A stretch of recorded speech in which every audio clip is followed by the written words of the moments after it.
Hey folks, welcome back to the Portable Gamer. Welcome back to European Truck Simulator 2, and welcome to Rome, Italy. And we're just about to pick up a job and head down the coast.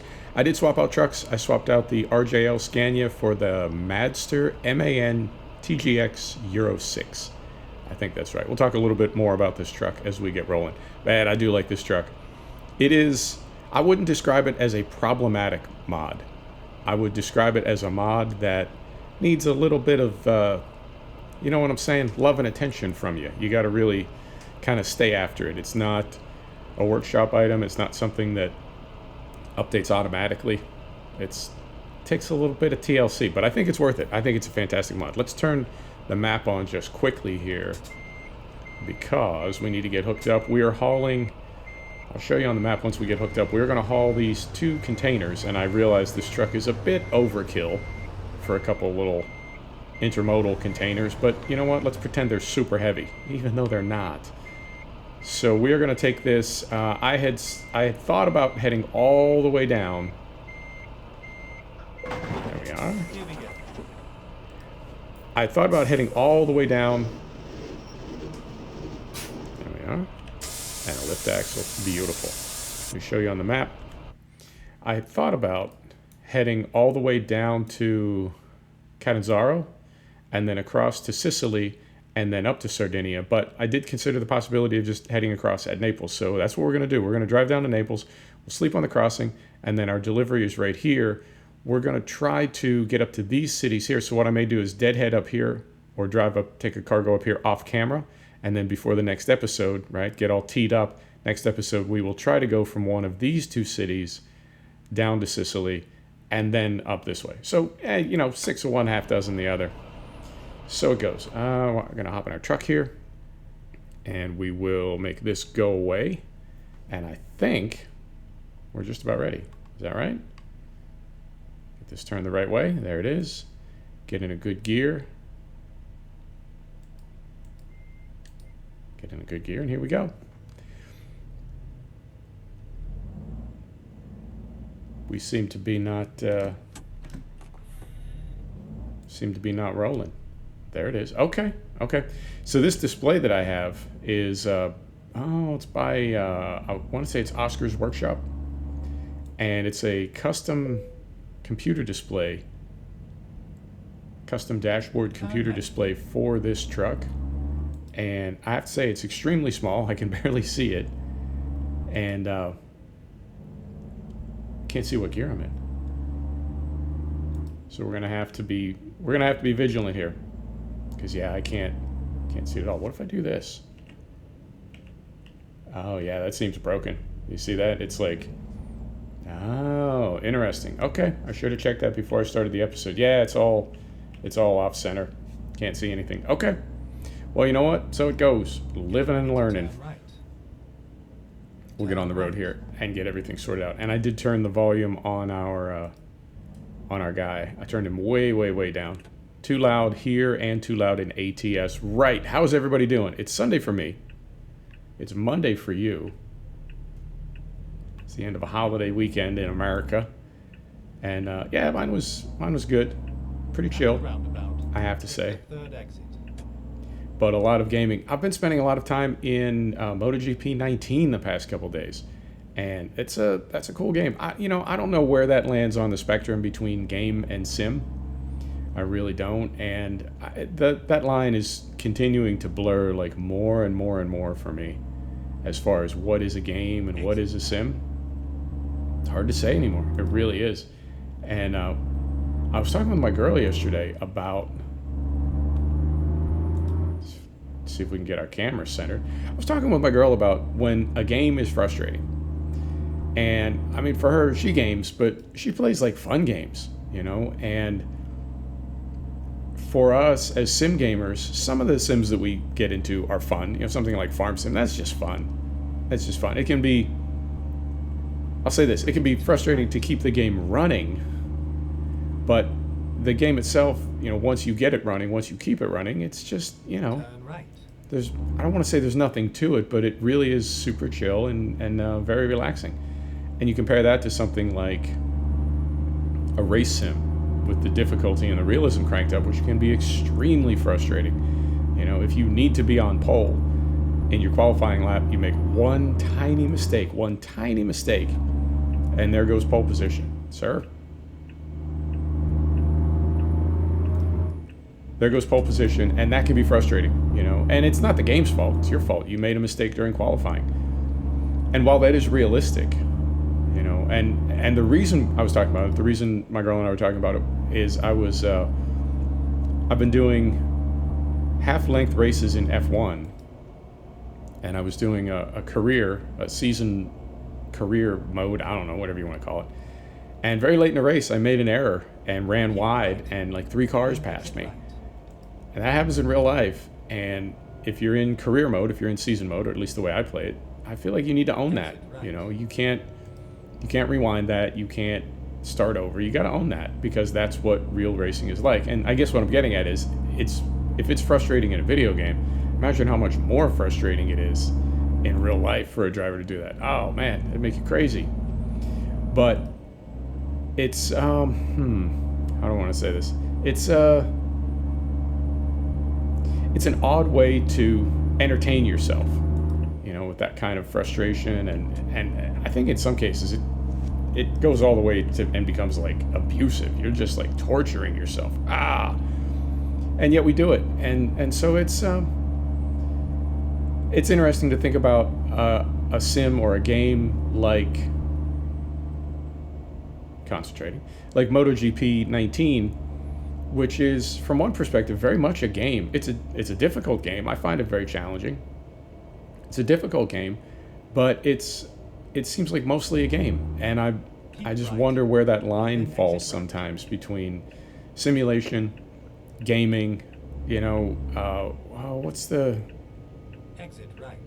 There's a term that I heard. I can't think of it off the top of my head, but it's some fusion of like sim and arcade. I can't remember, but it's that represents the genre that's like right in between, you know, that it's broken down, that we're that finite about it. You know, this is a sim, this is a game. What about that one? Oh, that one's right in between. It's both. So it's different. I have to say it's different than it was 10 or 15 years ago. Although, you know, looking back, were we making that distinction that many years ago, or did we think the games that we were playing then, which in hindsight are not even close to sims, did we think that those were simulations? You know, did anybody not believe that some of the older versions of Gran Turismo, right, the game that bills itself as the real driving simulator, years and years ago, were we not playing that thinking, wow, this is a driving simulator?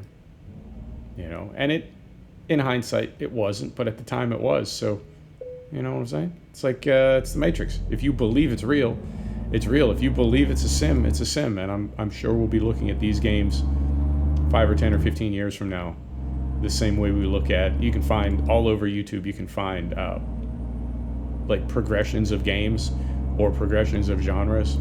Like the evolution of the Formula One game is one of my favorites, because it's got F1 games from like the 80s, and it's 8-bit, you know.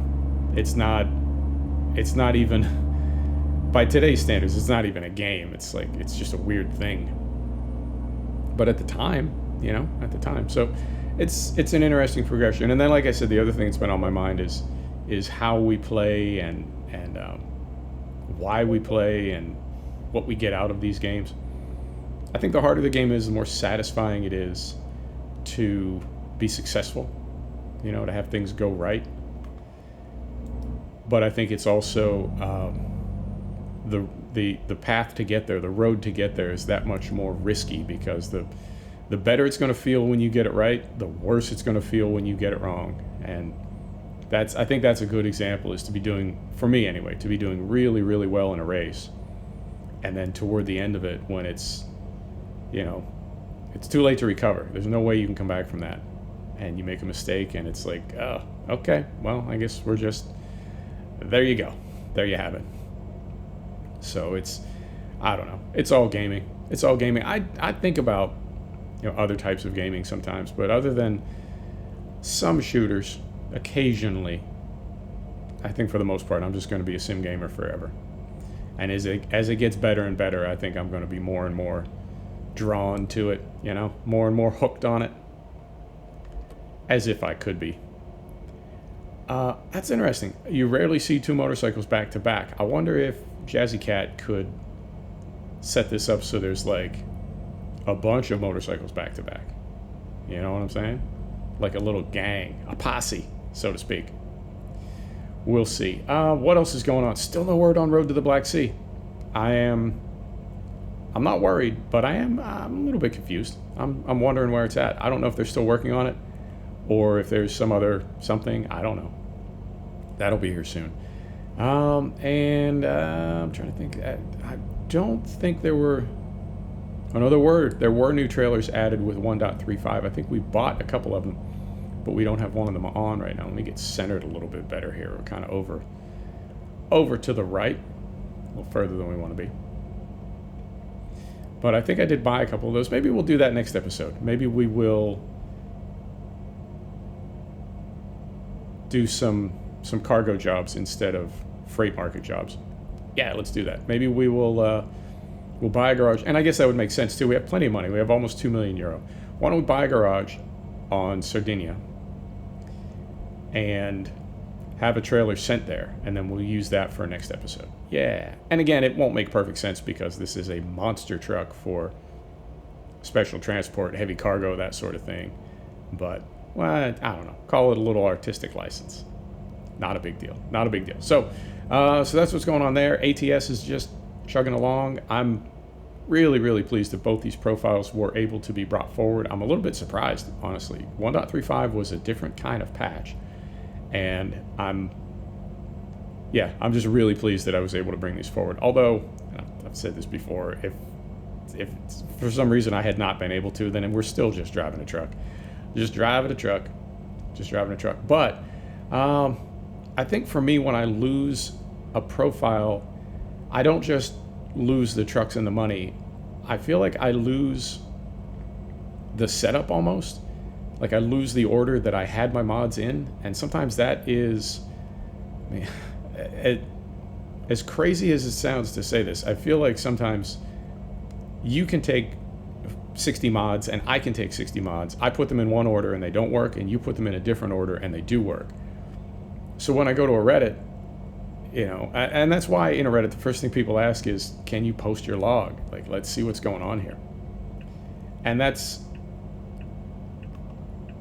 you know, mod order is as important as anything else. So it can be frustrating for me when it's like, Right.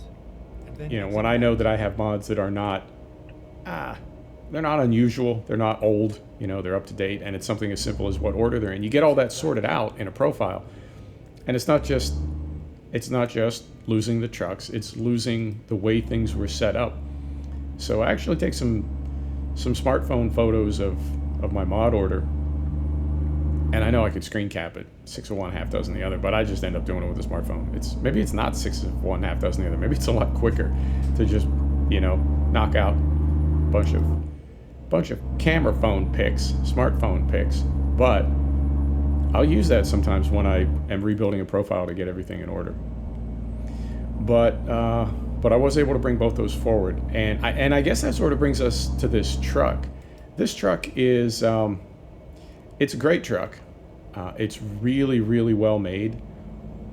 And there's Madster and there's Cobra Blue. I don't know if they like work together. You know, I don't know exactly what the deal is there, but whatever the deal is, that's their deal. And they work on this truck. They update it. Sometimes one of them will update it. Sometimes the other will. I don't know. And now there's a 1.35 fix because the truck itself has not been patched up to 1.35, but the fix seems to be working. The fix is in, so to speak.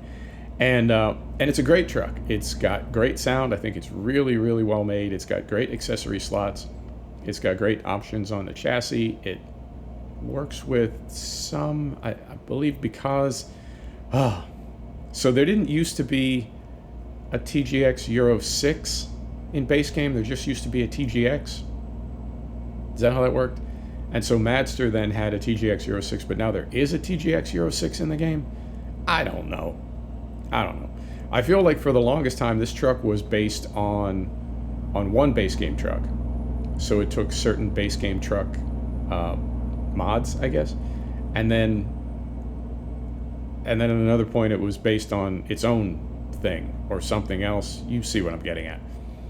So it will take a lot of mods that will work for the base game MAN trucks will work in this truck, which is completely different than the RJL Scania. RJL Scania, if you want to run a mod on that mod, it has to be made for that mod. It takes very few, I think, maybe even no base game mods. Like if you get a headlight mod or something, this mod converts all the... Moment. This mod converts all the Scania, base game Scania headlights. It will not work on an RJL truck. Turn right. Carefully. There we are. And this MAN is not quite the same. I feel like there is some overlap. So it's a great truck, but it's not in the workshop. You do have to track it down manually, and it's not super well maintained, which I'm always reluctant to complain about, because when I do, I always feel like I'm being a big jerk. Like somebody made this, gave it to me for free, and I really don't want to be complaining too much. But it is, I don't know. I mean, it's not a problem. It's just something that requires a little bit of, you know what I'm saying? A little TLC. Right. It's telling me to go here. We use this one. I prefer the fast pass. I know it's no different. That seems, that seems closed. And it is. Oh dear. Now I've done it. Okay. All right. Find reverse here. This is going to be... All right. Now I think because these aren't traffic lanes, nobody's going to be over here. You know what I'm saying? So I think we've got a little bit of like latitude.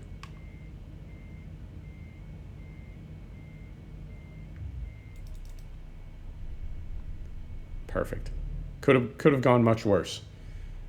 All right. Beautiful. So we'll get through here, and we'll get down to the ferry port. And I have that weird little thing. My capture stops capturing when the screen stops updating. So when you go to a ferry port, it will sometimes stop recording because like it thinks we're done or something. I don't know. Something. Right. So we're here. There we go. Beautiful. And we'll sleep on the crossing, and it should be dark when we get to Sardinia. But if it is, next episode we will be driving back down the length of Sardinia, and I'll set that up so we do travel in daylight. Right. And this, okay, so we're already at the port. Fantastic. Let me get our lift axle up in the back. And I'll get the dashboard computer fixed for next episode. I saw on the thread for this truck, I saw a thread. On the thread, I saw a thread. On the thread, I saw, whatever, I saw a thing. And the person said the only way they were able to get it working was using those dashboard computers from Oscar's workshop. So I figured, okay, I'll give it a try. And yeah, they just seem like they're just not lined up properly. They're being, you know what I'm saying? They're being sent to the wrong coordinates.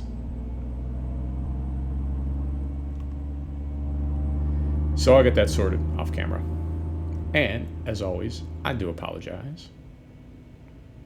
What else is going on? Oh, so I've got a backup spinner. I've got a 1 terabyte spinner that I use via USB 3.0. And I use that as my backup. I do my dumps to that periodically. And I also have multiple games installed there that I guess they aren't like my priority games, because these games are getting bigger and bigger and bigger. I have 2 terabyte SSD drives in my laptop. I've got one Samsung SATA, and I've got one Samsung, what is it, the NVMe M2, right? The chewing gum. stick of gum drive. Those are both a terabyte, but they're somehow filling up. It's crazy. Games are massive now. So I keep this terabyte spinner just kind of, well, as a backup for one thing, but also as a way to save games that aren't, massive priorities to me, and I don't really care if they load a little slower or whatever. But I notice sometimes that when I'm playing a game where, for lack of a better word, like nothing happens for a long time, and then something happens, the game will freeze. And then it'll just pick up again as though nothing was wrong. So I got to thinking about that, and I realized that it froze like that typically before it played a sound file, or there were just certain events that it started to click for me, like, is this something to do with loading? Oh, fantastic. A little Italian train. Love it. So I did some research on it, and yeah, that's a thing because of power settings. Machines are trying to be as energy efficient as possible. So a lot of drives will shut down after X number of minutes of inactivity. And some of it is not even in your power profile. So what I did was went into, you have to go into Device Manager and do some other things, but there's a tick box where you can tell that device, don't turn off. And I did that, and it seems to have solved the problem. So if you are having problems with micro freezes and stutters and things like that, if you're loading from a spinner, get ready to turn left. Take a look. I mean, I would say take a look first for that thread, and Google something like hard drive keeps turning off, or moment, or keep hard drive turned on, or whatever, and you'll find it's. Or you can just go to your device manager. Turn right here, or the next one. Turn right. Next one. Go to your device manager, find that drive, go to power management, I believe, and you'll see a little tick box that just says turn off when inactive. If you untick that, it won't turn off. Now that will add some miles to a spinner, but the cool thing is there aren't that many spinners left.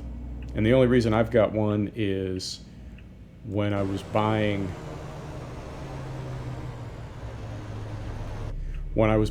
the SSD drives to upgrade this laptop, I just didn't want to get another one for $300. So I took the terabyte spinner out of this laptop and used it as a backup. Right. So I may need to do a little fade here, just so everything stays linked up on the other side. So if I go quiet for a minute, that's just me doing some stuff like behind the scenes. And I need to remember what city we're going to as well, because I believe this ferry port also serves northern Sicily. Does it not? We'll find out. You know what? Let's find out here. Let's go here. All right. Do that. Do that. Where is it we're going? We're going to Cagliari. We're not going to Palermo. Easy enough. Brake is off. Brake is off. Here we go. I remember the first time I drove onto a ferry in this game, I was just absolutely mesmerized with the idea that you would drive a truck onto a boat. I mean, I know it happens in real life every day, but something about it just seemed like such a cool detail. Right. So set the brake. Engine off. Possible travel destinations. Cagliari is where we want to go. 11 hours. Fantastic. We'll get plenty of sleep. Hopefully we'll load up nice and quick here. Where did we keep recording the whole time? I believe we did. Right. And we are in Sardinia. Fantastic. Lights on. Brake is off. Lift axle is still up on our trailer. So we'll need to remember that. Okay. And we don't have too far to go from here. I believe, yeah, the city we're dropping off in is the port city. So we're just going around the bend here. But this is nice. Take a look around Sardinia at night. Beautiful. And we'll take a look at it in daylight next episode. I do love this game. You've got to be kidding me, man. How cool is this?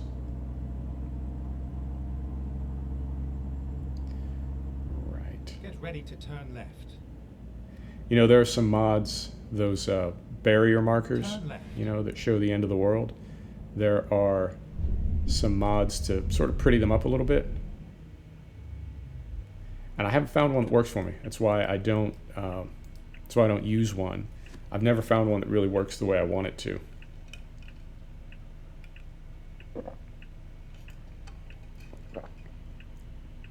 Delicious coffee. I've found some that virtually make the markers disappear, and then you're constantly driving into them because you can't see them at all. They're just gone. And then I've seen some others that try to make them into barrels or barricades, or, you know, some type of like a bollard or a post or something, and those don't look right on freeways. And I guess because there's only one, you know, there aren't different types of markers. Are we getting off here? Yeah. There aren't different types of markers. It's not like there's one type of end of the world marker for a highway and another type for a parking lot. So there's no real good fix for that. But that is, I wouldn't mind seeing SCS adapt that a little bit, just so it's not quite so immersion breaking. But for the most part, those are fairly unobtrusive. I mean, they need to be big enough that you can see them, so you're not constantly driving off the map. But I feel like sometimes they're a little, I don't know, a little distracting. Right. Cagliari. Now, did we discover the city as soon as we pulled into it? Did it give us the little thing that we? No, I don't think. Go straight on. I don't think it gave it to us. Hang on. Let's take a look at the map.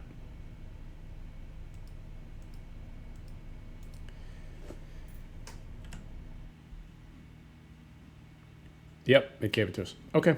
And we are, I guess we got other side of town. Should we? Yeah, let's drive down here and discover this while we're right here. So we'll go ahead and take this left and head back into the whatever, the neighborhood. Do we want to? Yeah, may as well. This trailer's not too long, although this truck does have a pretty Finding new route. pretty broad turning circle. Get ready to turn left. Right, so we'll drive past this place down here. I think we're doing okay on time. We're definitely doing okay on sleep because we just got off the boat. So we will we'll discover this. Then there's another one to discover right as we get to the yard to drop off. And we'll have both these knocked out. And again, it's like we don't need them. That's the funny thing is we don't need any more dealerships to buy vehicles at. We don't need any more recruitment agencies. Just doing it to do it. Let me ask you that too. Here's a question. In ATS, I bought 5 trucks and hired 5 drivers. Do we want to do the same thing here? I mean, I feel like we're making money quickly enough. We don't really need to worry about it. But do you want to worry about it? Go straight on. You know, it doesn't matter. We've got €2 million, but we could always make more money if you wanted to. So something to think about. Maybe I'll do that. Yeah, I'm not going to buy a garage in this town. I think I'm going to buy one further up. I think I'm going to buy one more to the north, in Sardinia. So we have, I don't know, like the furthest part of the map, the furthest part of the med. Oh, figure it out. Figure it out. I guess if there is a downside to saving your profile, it is that, and it's just once you get to a certain point, once you have enough money, it's like money doesn't matter anymore. You can just do whatever you want. So unless we want to set arbitrary goals like, you know, make €100 million or whatever, all we have to do now is drive. We've made it. We beat the game.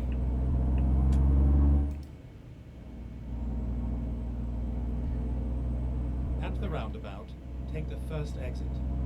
Got it. Exit now. Exiting. Beautiful.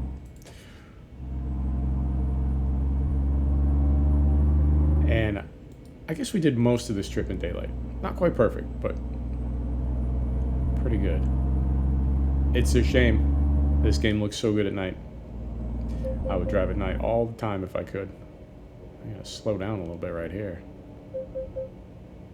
Carefully. There we go. Beautiful. Oh. And of course now the speed limit bumps up. As you do. I feel like they need to soften those lights a little bit for DX11. Although, in fairness, that could be because I'm pretty sure there's mod lights on the truck. Not on the trailer though. It's a base game trailer. Or is it? It might not be. It might not be. I feel like the cutoff on those lights is a little harsh. Are you seeing those in the mirror there? I'll take a peek outside.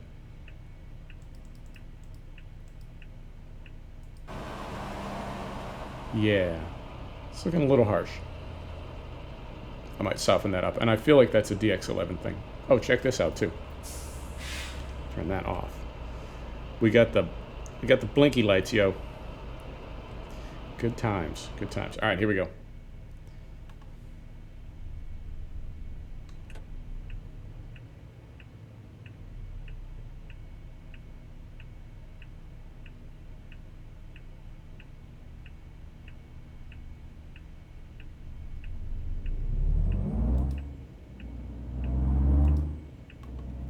Yeah, looking at that traffic light there to our left as we came through there, it seems like the throw is a little softer around the edges. I could be wrong. Right, and we just drove past. It was on the other side of the highway. We drove past a recruitment agency, I believe, and it did not discover it. So I'll have to go do that. I'll have to drive a little closer manually. Turn left. Right up here. Beautiful. I think we're there. I think we're there. Go straight on. All right.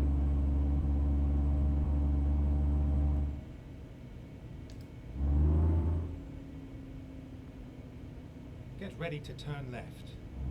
All right.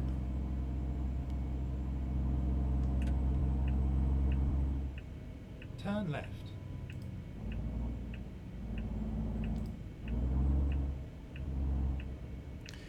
Right in here. It's all over now.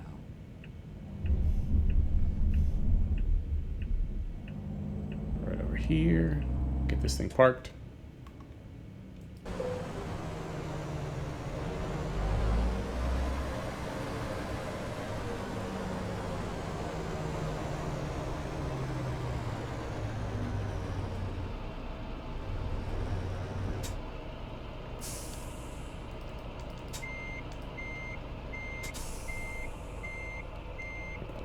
So,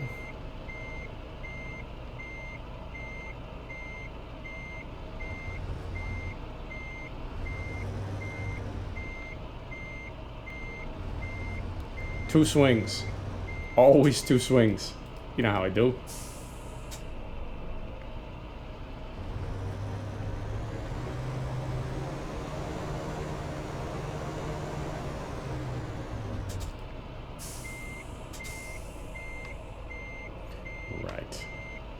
So we'll get this dropped off, and then I'll head north. Next episode, we'll be heading south from a garage that we own somewhere up yonder. Somewhere up that way. Let's see how we did. All right. Put her in neutral. Parking lights on. Here we go.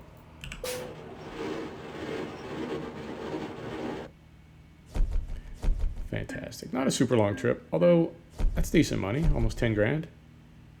And we're getting there. We're getting there, folks. Thanks for stopping back to check out The Portable Gamer. Thanks for joining us for another episode of European Truck Simulator 2. And we'll see you next time. Take care now.